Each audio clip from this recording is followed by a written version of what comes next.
Chapter 3. The Secret Panel. Nancy advanced a few steps, then stopped to listen. She might hear the thief, she figured, if he were lurking in the woods. But the only sound in the ominously silent thicket was the sudden chirping of a robin. I must be careful, Nancy thought. I'd be foolish to try tracking the thief alone. But if I don't follow him, I may lose a valuable clue. As she pondered, her thoughts were jarred by the screech of brakes, accompanied by the skidding of tires on pavement. Nancy's heart skipped a beat.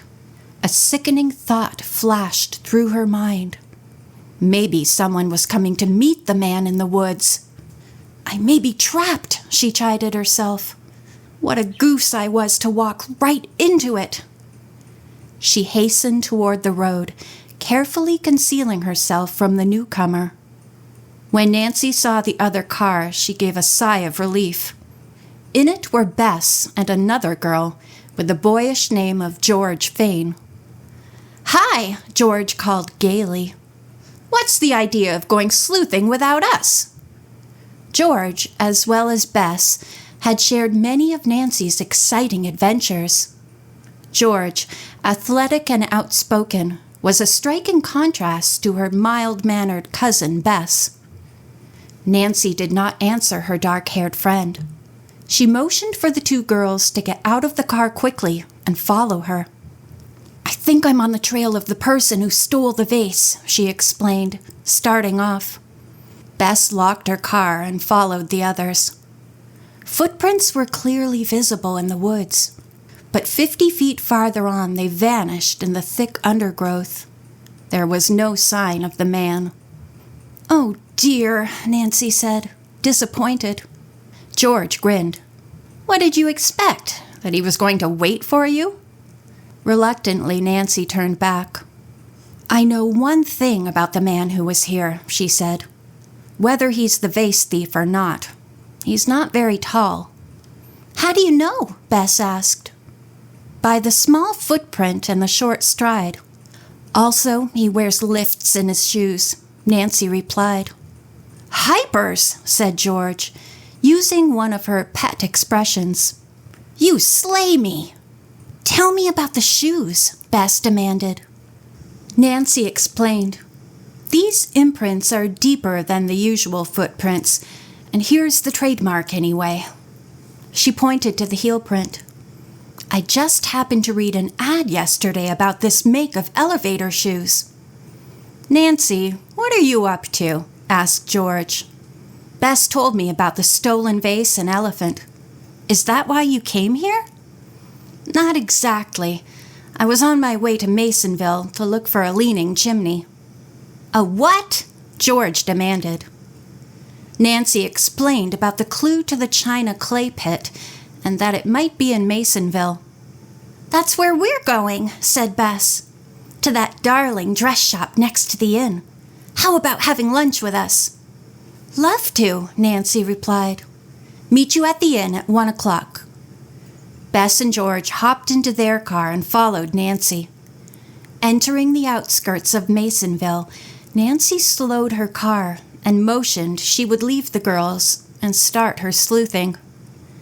She drove around the city slowly in ever-narrowing circles, her keen eyes alert for a chimney that leaned, bent, curved, or was anything but perpendicular. At the end of half an hour, she was convinced she had never seen so many smokestacks in her life. Then suddenly she saw it. A chimney that clearly leaned at an angle of several degrees. "This is luck," she told herself elatedly. The chimney was on a house next to the corner dwelling in a row of old-fashioned red brick homes. The chimney was the only feature that distinguished the house from the others. The adjoining corner house was boarded up. Nancy parked the car at the curb in front of the house with the leaning chimney. As she climbed the creaking steps to the porch and rang the bell, she saw a sign in the front window, "Rooms for rent." After a short interval, a white-haired, elderly woman came to the door, wiping her hands on an apron. She adjusted her spectacles and looked at Nancy inquiringly. The young detective smiled and said a trifle self-consciously, "I know this sounds a little silly, but I've been looking for a leaning chimney, and the first one I found is yours. I've been told the chimney may have some connection with china clay." The woman looked puzzled. "China clay?" she repeated slowly. "What do you mean?" "Perhaps I'd better introduce myself," said Nancy. "My name is Nancy Drew." "Nancy Drew?" the woman interposed with surprise. "From River Heights?" When Nancy nodded, she added, "Is Mrs. Gruen your housekeeper?" It was Nancy's turn to show surprise. "Yes. Do you know Hannah?" The white-haired old lady chuckled. "Land sakes, yes. I helped Hannah's mother take care of her when she was a little girl." She opened the door wider and stepped aside. "Come in and sit for a while. I'm Mrs. Wendell." "Oh, I've heard Hannah speak of you." Nancy smiled. "I've wanted to meet you." Nancy went into the neat, old-fashioned living room and sat down. Hastily removing her apron, Mrs. Wendell settled herself in a rocker. "How is Hannah? I haven't seen her in so long." "Oh, she's fine," Nancy answered politely. Then she steered the conversation back to china clay. Mrs. Wendell was thoughtful for a moment. Then she said, "I've been living in this house for several years, Nancy, and never saw nor heard of a pit of china clay anywhere in the neighborhood. But now let me see," she added, moving gently back and forth in the rocker. "I have something that may help you. There's an old trunk in the attic room.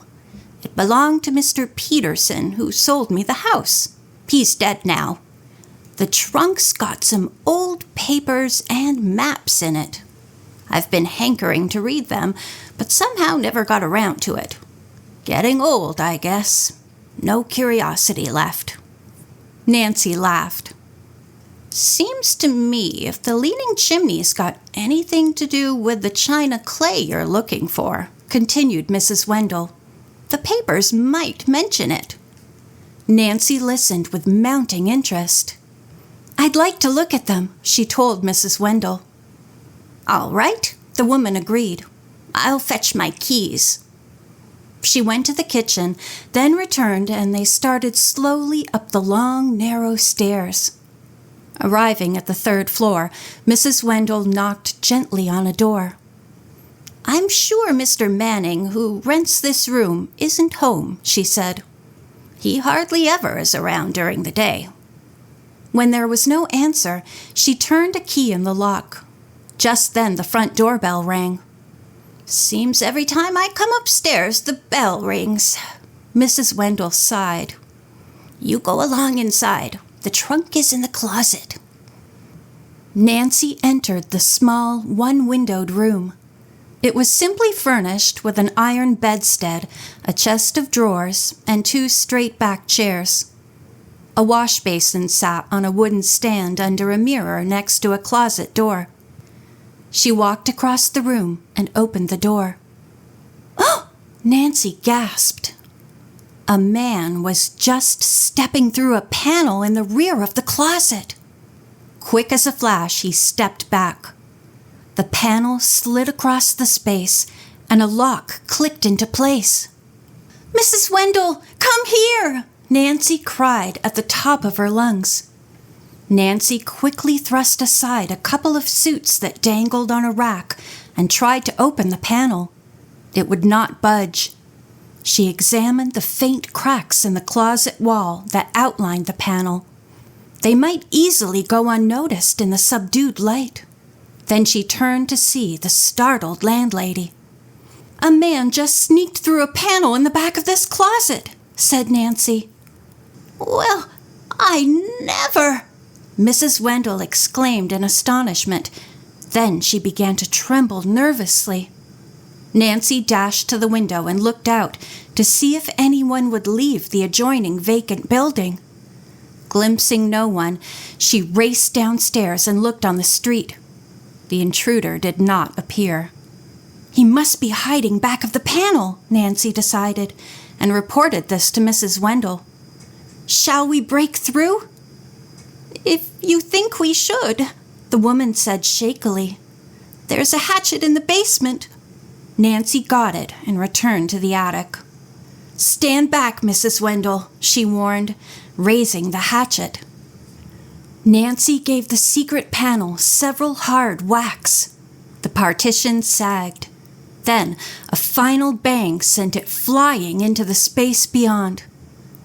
She stepped through the narrow opening. After a second's hesitation, Mrs. Wendell followed.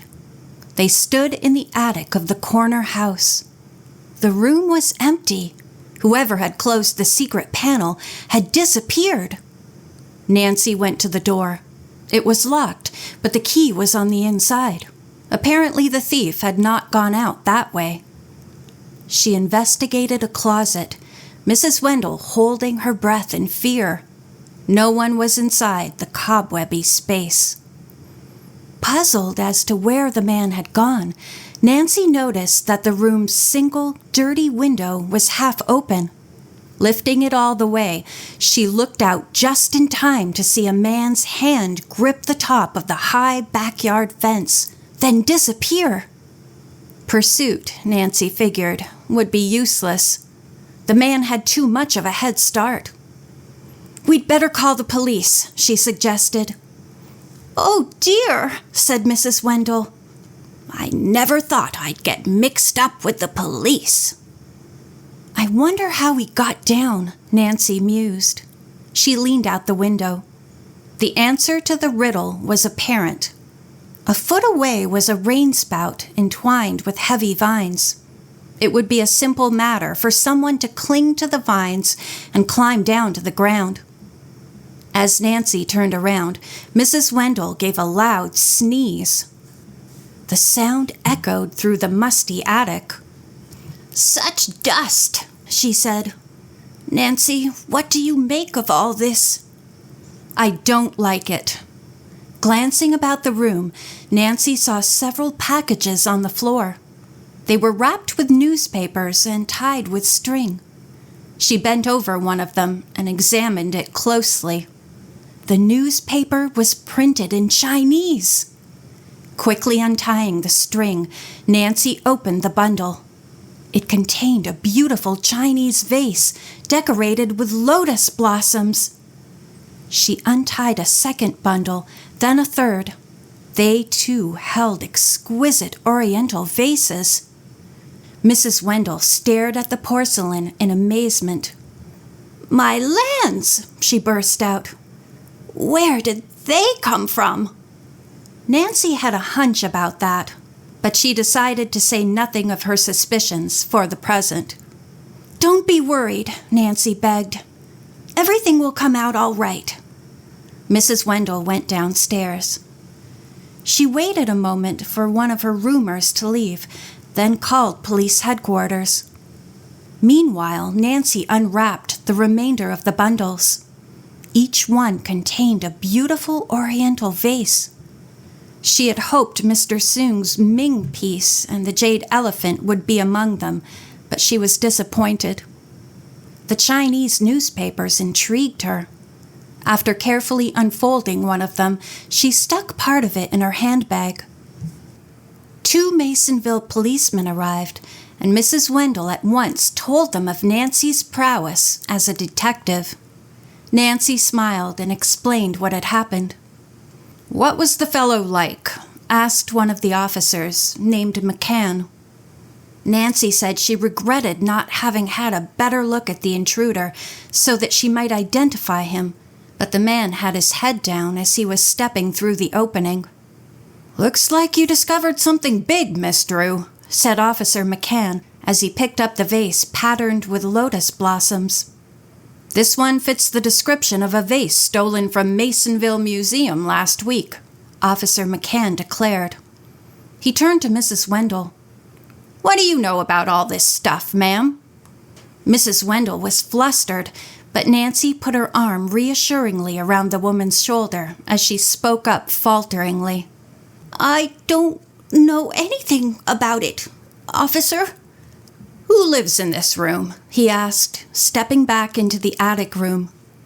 Mrs. Wendell told of having rented it to a John Manning 6 months before. He had asked to be left alone because he was working very hard writing a book and did not want to be disturbed. The secret panel mystified her, she said. She was sure it had not been there before Manning rented the room. Manning probably installed it while you and the other tenants were away from the house, Officer McCann declared. What does he look like?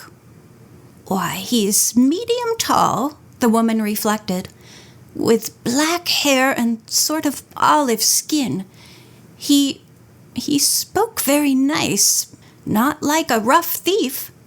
Seemed to me like he traveled a great deal. The officer pondered, as if mentally reviewing the rogues' gallery. Oh, and he has piercing black eyes, Mrs. Wendell added quickly. At once, Nancy recalled the piercing black eyes of the strange-acting man she and Bess had encountered the previous night. Her gaze wandered around the floor of the room and the closet. Mrs. Wendell, she asked, did you ever notice anything unusual about the height of Mr. Manning's shoes? Why, no, she said, somewhat surprised. Nancy told the policeman about the unusual footprints she had found at Hunter's Bridge. He agreed that the prints might well have been made by the thief, and that the thief might be the man known as John Manning. While the three had been talking, the other policeman had been examining the attics in both houses, searching for additional loot. Finding none, he wrapped up several of Manning's personal belongings to study later for fingerprints and compare them with those on the vases. Finally, the two officers gathered together the pieces of pottery and started down the stairs. If you ever want a job on the Masonville force, let us know, one of them said to Nancy. I really only stumbled on this, Nancy said modestly.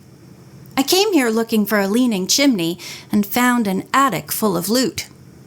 The policemen glanced at each other incredulously. A leaning chimney? Echoed McCann. And that led you to discover a crook? The other officer cocked his head. I guess that's what they call woman's intuition. I wish I had some of it. After the police officers had descended the stairs, accompanied by Mrs. Wendell, Nancy looked about Manning's room. What a sight! Dresser drawers were pulled out, the mattress overturned, the rug rolled back, the contents of the trunk scattered over the floor. Even the cardboard backing had been removed from the pictures. Manning's suits had been examined also. The pockets had been turned inside out and their linings inspected. I wonder if there could be anything the police missed, Nancy mused as she surveyed the room. True, they had found plenty of loot, but they had not uncovered a single thing that might be a clue to the identity of the thief. The floor, Nancy said half aloud. The police hadn't examined the floorboards. Getting to her knees, the young detective scrutinized the rough-hewn planks. Perhaps a loose one might have served as a hiding place for Manning's mail. But every board was secured by big, broad nails used by carpenters 60 years before. Nothing there, sighed Nancy, rising to her feet. Then a thought flashed through her mind. The window shade! Nancy had a sudden vision of letters falling from the tightly rolled-up shade when she pulled it down. Going to the window, she tugged the cord. The shade came halfway down, but no letters fluttered to her feet. Nancy made a discovery, however. The sun, streaming through the window, faintly outlined some dark squares on the shade. Excitedly, Nancy removed the shade from its little brass fixtures and laid it on the bed. "This is a find," she mused in puzzled delight. Taped to the outside of the shade were 4 pages torn from an art magazine. They were full-color photographs of rare old Chinese vases. Attached slightly above them were 2 yellow sheets of paper listing the museums and homes where the vases could be found. End of Chapter 3.